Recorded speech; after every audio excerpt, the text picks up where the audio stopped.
Hey everyone, and welcome back for another deep dive with us. This time, we're going to be taking a look at the disappearance of Amanda Grazewski. It's quite a Yeah, case. so she was 23 years old when she disappeared from Derry, New Hampshire, and that was March 17, 2020. Right around when things are getting really interesting. Yeah, we're talking right at the start of the COVID-19 pandemic, so that obviously adds another layer of complexity to this whole story. We got a ton of sources for you guys today. We've been digging through news articles, investigative reports, even some community forum discussions to try to get a handle on what might have happened. So get ready because we're going to be unpacking the timeline, looking at all the different theories, and really kind of exploring, how this case kind of reflects some of the bigger issues in missing persons investigations. Yeah, and I think what's really interesting about this case is it really brings together a lot of different factors that make investigations really difficult. We've got an opioid crisis, we've got the start of a global pandemic, and we've got this rapidly changing landscape of digital forensics. So it's a perfect storm for investigators. Yeah, so before we even get into the specifics of Amanda's disappearance, can you kind of set the scene for us? Like, what was the environment she was living in? I know southern New Hampshire was dealing with a pretty bad opioid crisis back then. Oh, absolutely. The opioid crisis was a huge factor in this case. Just to give you an idea, in 2020 alone, New Hampshire had over 400 drug overdose deaths. Wow. And Rockingham County, which is where Derry is, saw a 17% increase in those deaths compared to like the year before. That's a massive jump. Yeah, and this created this whole set of challenges for investigators because you've got like transient populations, people moving around a lot. You've got these kind of informal housing situations. You've got this like shadow economy going on that's super hard to track. All of this makes it really hard to get good information, find witnesses, the whole thing. Right. It's a mess. So you're dealing with this already really tough situation with the opioid crisis, and then, bam, you've got the pandemic hitting. Oh, yeah. Like just a few days before Amanda disappears, New Hampshire declares a state of emergency.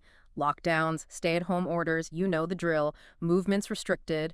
And this doesn't just make it harder to investigate, it messes with forensic analysis too, because labs are slammed with the COVID testing and everything gets delayed. So, like a double whammy. Hmm. Did the Derry Police Department ever say anything publicly about how all this impacted the investigation? Yeah, they did. A few years after Amanda vanished, Captain Vernon Thomas, he's from the Derry PD, he said that the pandemic restrictions meant they could only do like 40% of the door-to-door stuff they had planned in the neighborhood.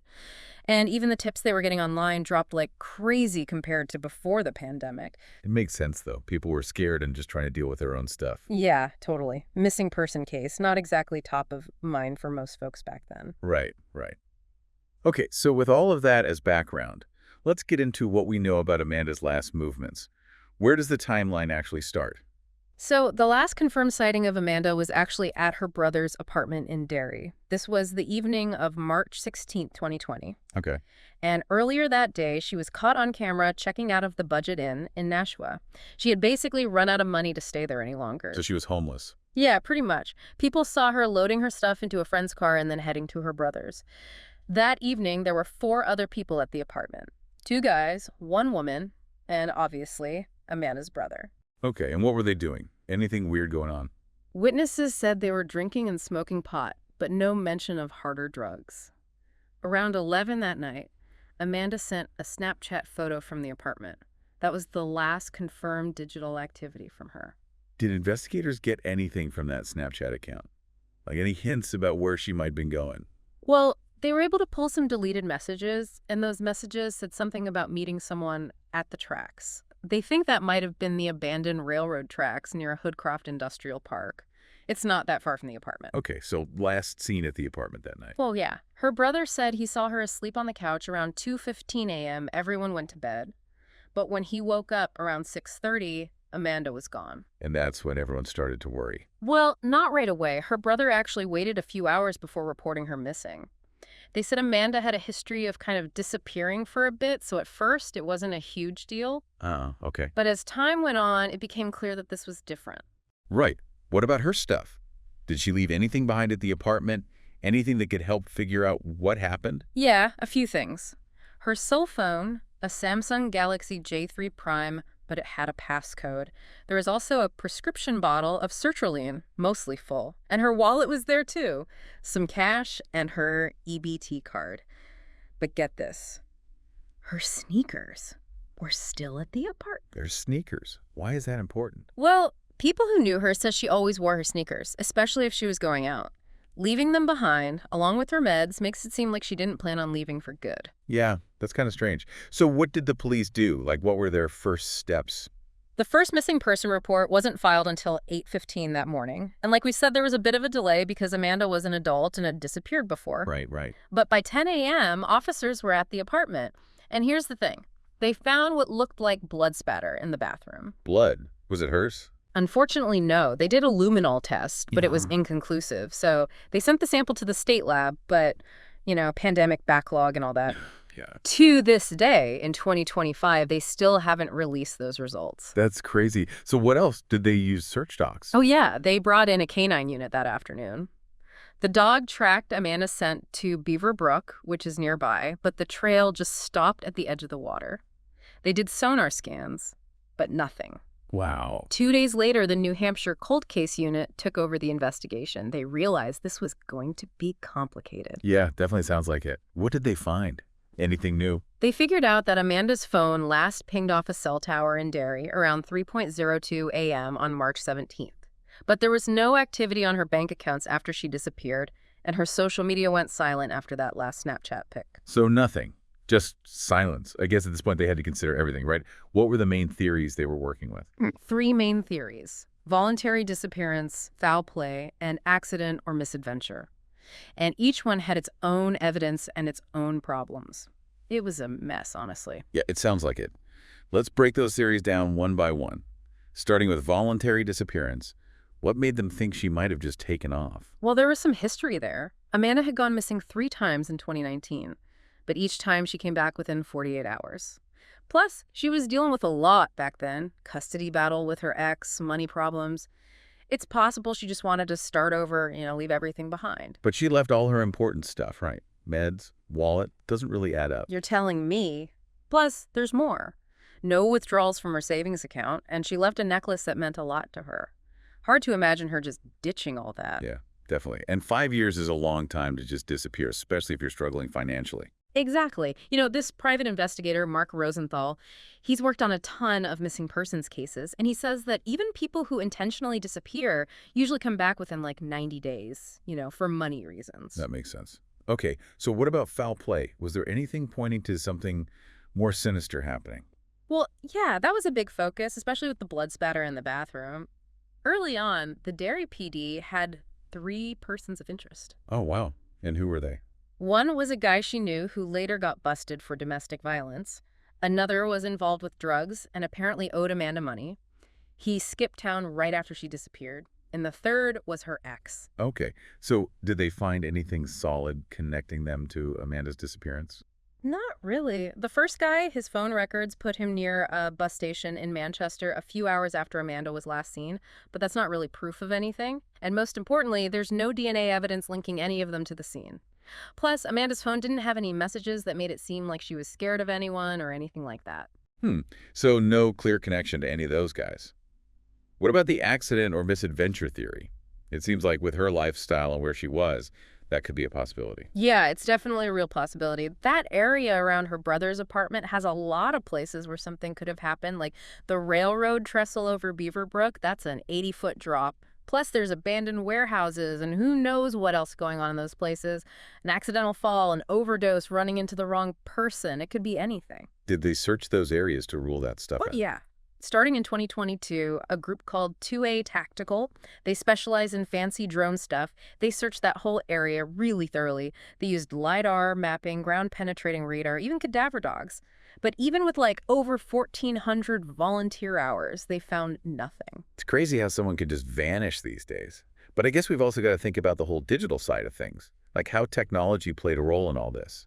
It seems like Amanda disappeared right when technology was changing how these investigations were done. That's a really good point. Amanda's phone became a huge part of the investigation, but it was also a big problem. How so? Well, remember it was a Samsung Galaxy J3 Prime, and those phones back then had pretty strong encryption. Without the passcode, it was a nightmare to get any data off of it. So they had the phone, but it was basically useless. Pretty much, yeah.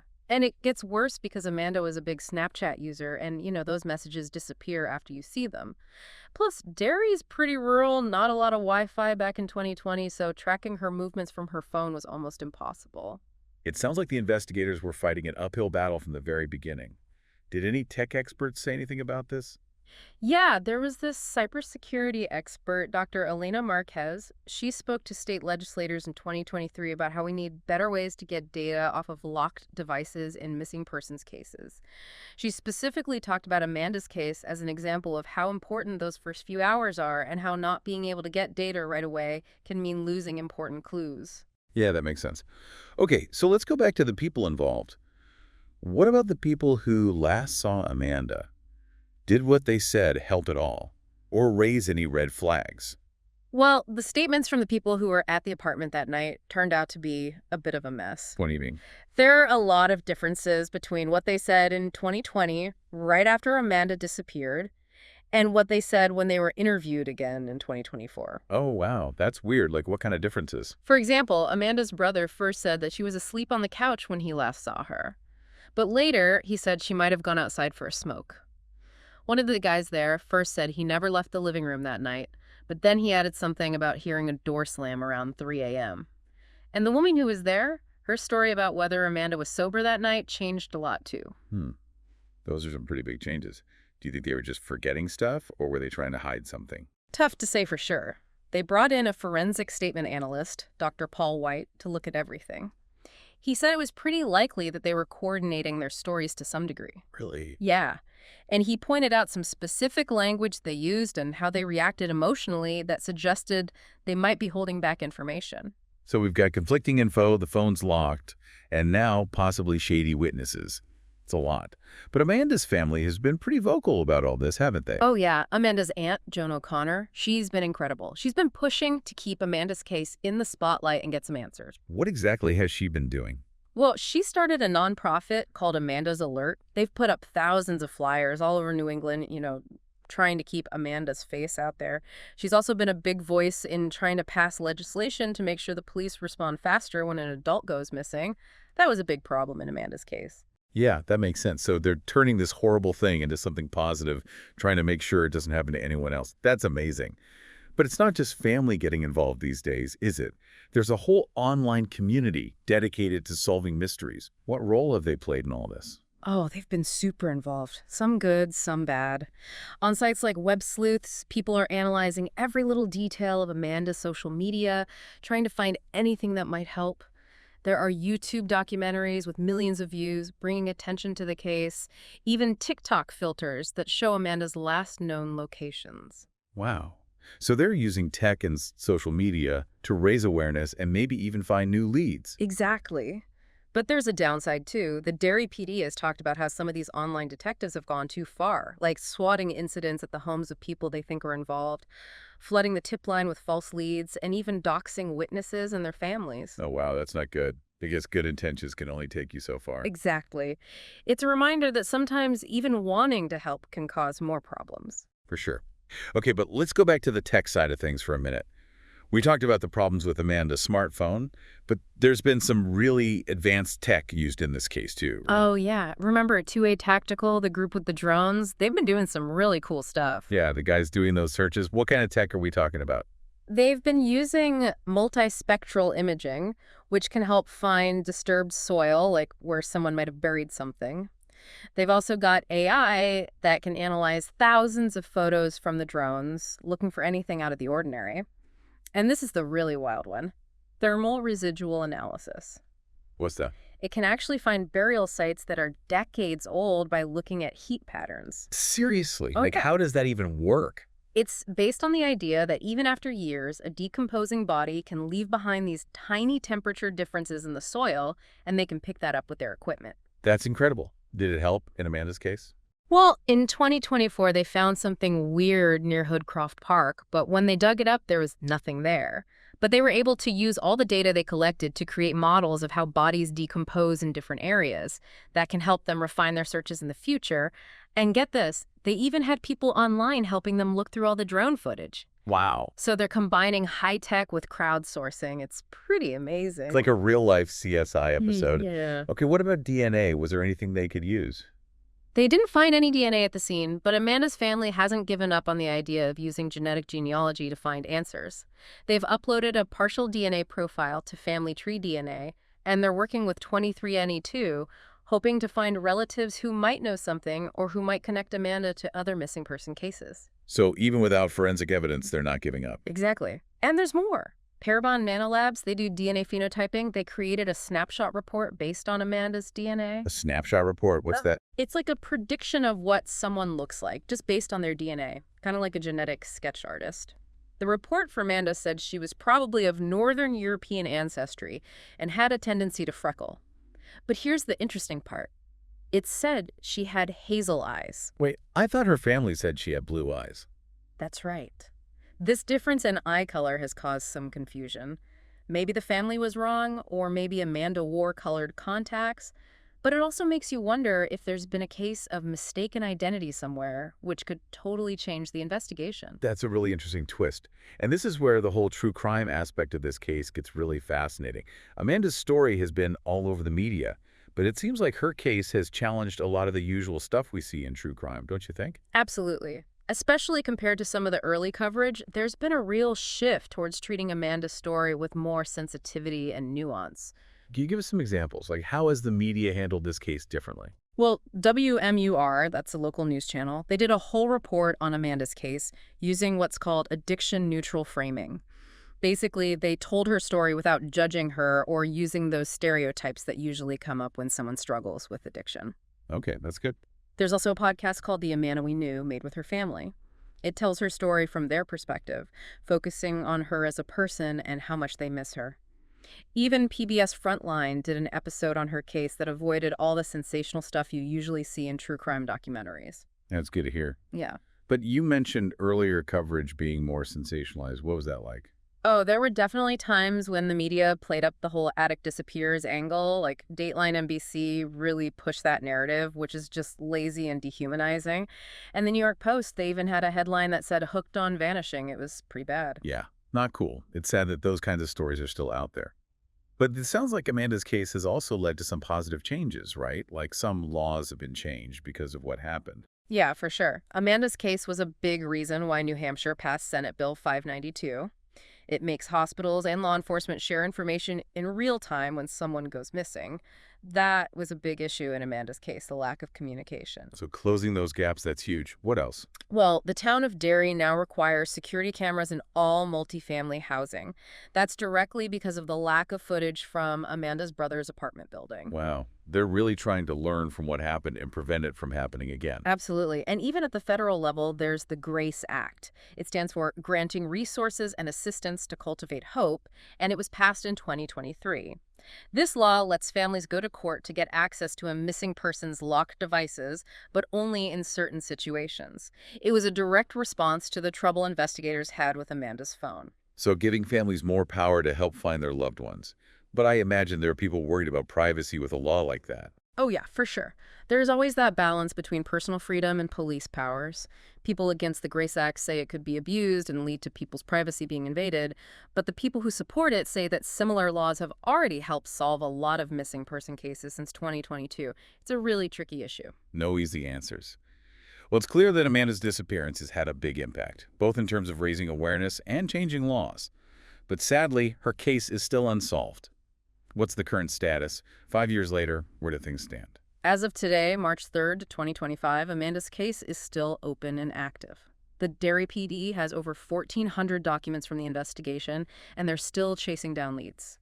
Are there any new developments that give us some hope? Anything that makes you think this might finally be solved? There have been a few things. Just this year, they did another lighter survey of the area, and they found 12 new spots underground that they want to check out. There was also a facial recognition match at the border crossing in Niagara Falls, Canada, but they haven't confirmed if it was actually Amanda. And most recently, a prisoner in Michigan said he knows something about Amanda's disappearance and thinks she might have been involved in human trafficking. Wow. That's a lot to follow up on. It's good to know they're not giving up. Oh, yeah. Captain Thomas from the Derry PD said recently, this isn't just about finding Amanda anymore. It's about showing that we can still solve even the toughest cases, even when it feels like everything's working against us. It's really about hope and never giving up on finding answers, no matter how long it takes. It's a powerful reminder that even with all the technology and the best investigators, sometimes it's just about human determination. The families who never give up, the people online trying to help, and the police who keep pushing forward. Exactly. And for all of us who've been following Amanda's story, it shows that even in this world of instant information, some mysteries just refuse to be solved. We've covered so much already in this deep dive. The circumstances surrounding Amanda's disappearance, all the challenges the investigators have faced, and how this case has affected the true crime community and the laws we have. It's been quite a journey, hasn't it? It really has. And we've seen how technology can be both helpful and a real pain in these cases, Yeah. and how the search for answers can sometimes lead to even more questions. It's been fascinating, but definitely frustrating. Before we move on to part two, I want to stop here for a sec and ask you a few things. What surprised you the most about Amanda's case? What do you think about the ethics of using all this fancy tech and digital data in these kinds of investigations? Good questions. We'll be back in part two to really dig into those theories and the evidence, and we'll talk about the ongoing search for Amanda Grazewski. So stick around. We'll be right back.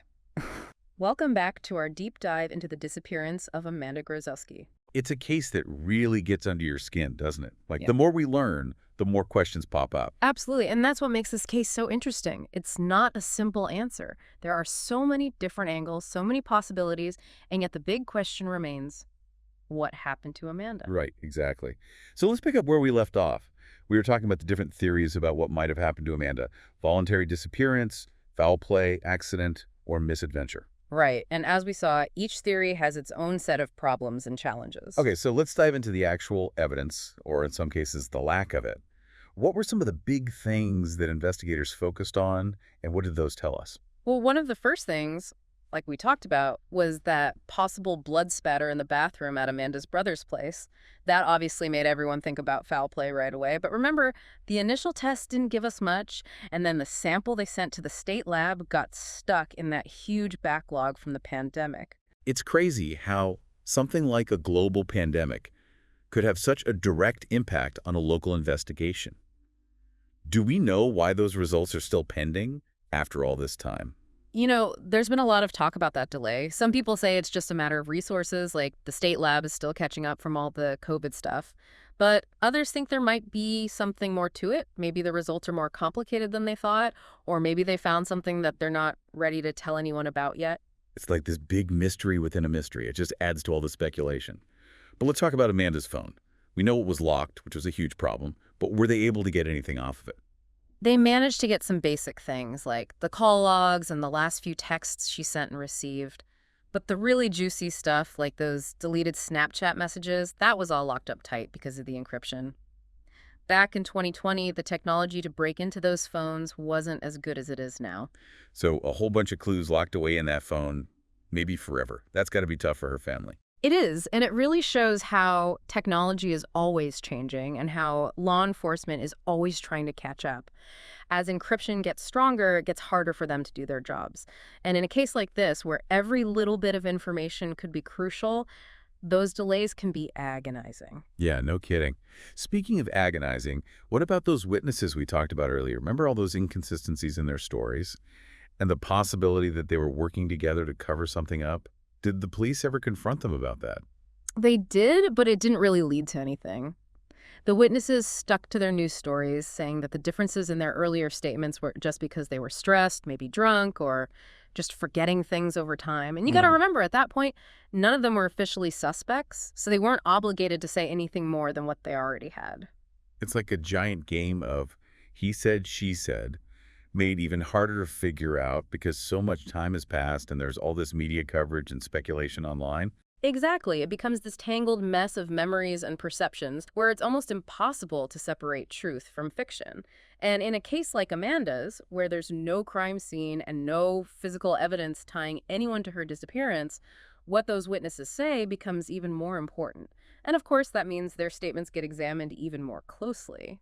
It's like they're trying to solve a puzzle, but half the pieces are missing, and the ones they do have keep changing shape. That's a really good way to put it. And it really shows how hard it is to solve a case like this. You're not just dealing with facts, you're dealing with people's feelings, biases, and maybe even their reasons for lying. It's as much about human nature as it is about forensics. That's a great point. Investigations aren't just about gathering evidence, they're also about understanding why people do what they do, figuring out the relationships between them, and trying to make sense of stories that often have more holes than answers. Exactly. And in Amanda's case, the online true crime community makes that story even more complicated. Like we discussed, their involvement has been both good and bad for the investigation. Right. On one hand, you've got all these passionate people who really want to find the truth, raise awareness, and even help with the search. But then there's the risk of misinformation spreading, people getting harassed, and well-meaning efforts actually messing with the official investigation. Yeah, it's a tricky situation. There's no doubt that the online true crime world has brought attention to cases that might have been ignored, and they've even helped solve cold cases by bringing fresh perspectives. But there's a line between being a responsible citizen detective and becoming a vigilante, and that can do more harm than good. Absolutely. And it seems like that line was crossed a few times in Amanda's case. We talked about those swatting incidents and people getting doxxed. Those actions have real consequences and can put innocent people at risk. You're right. We can't forget that the people involved in these cases, whether they're witnesses, persons of interest, or family members, they're all real people. They have lives and reputations that can be ruined by online harassment and false accusations. The internet can be a force for good, but it can also be used as a weapon. It's a good reminder that even when we're trying to find justice, we have to be responsible and ethical.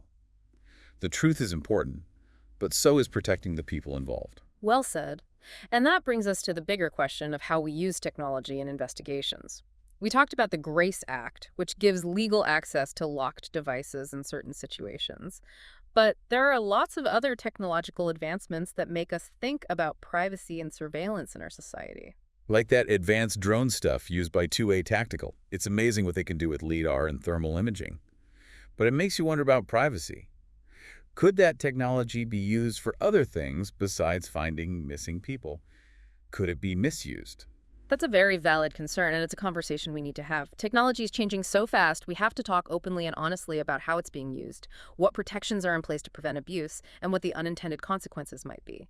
It's about finding that balance between using technology for good and protecting individual rights. We can't have one without the other. It's a crucial conversation, and it's only going to become more important as technology becomes a bigger part of our lives and our justice system. The lines are getting blurry, and we need to be careful about protecting privacy while still allowing for effective investigations. I agree. And it's a conversation that's directly related to Amanda's case. Even though she disappeared 5 years ago, the questions her case raises about technology, privacy, and the role of the online community are more relevant today than ever. It's a case that keeps making us think about the tools we use, the stories we tell, and how we approach these mysteries that are both fascinating and heartbreaking. You said it. And as we move into the final part of our deep dive, we'll keep wrestling with these questions as we look at the latest developments in the case and the ongoing search for answers, for justice, and for some sense of closure for Amanda's family. That's right. Stay with us, because Amanda Grazewski's story is far from over. There's still hope. There are still unanswered questions. And maybe, just maybe, there's a chance for resolution. We're back, and it's time for the final part of our deep dive into Amanda Grazewski's disappearance. Man, it's been a wild ride, hasn't it? So many twists and turns, so much frustration. It really has. We started with the opioid crisis and the pandemic, and now we're talking about drones and DNA. It's amazing how much ground we've covered. Totally. But throughout all of this, there's this one thing that just keeps coming back. Amanda's absence. It's like a shadow hanging over everything. Yeah, that's what makes these cases so hard, isn't it? It's about real people, real families whose lives have been shattered. Exactly. So for this last part, I want to focus on that human element. We've talked about the investigators, the witnesses, the folks online. But at the center of all this is Amanda's family. How have they been coping with all this? And what role have they played in trying to find her? Honestly, Amanda's family has been incredible, especially her aunt, Joan O'Connor. They've turned their grief into action, doing everything they can to find Amanda and making sure this doesn't happen to other families. We talked about Amanda's Alert, the organization they started, and how they've been pushing for Amanda's Law to improve the response time when an adult goes missing. But they've done so much more than that, right? Oh yeah, for sure. They've organized tons of vigils, fundraisers, you name it. Anything to keep Amanda's name and face out there.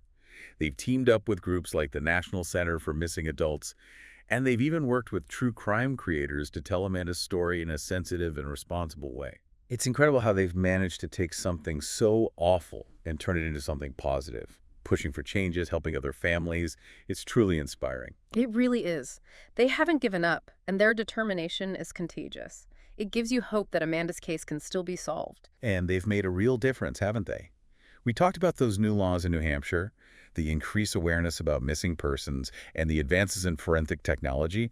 All of that's partly because of their hard work. Exactly. Amanda's case has been a wake-up call, not just in New Hampshire, but all over the country. It shows that these cases aren't just numbers. They're about real people, real families whose lives are changed forever. It's a reminder that even when things seem hopeless, there's always hope.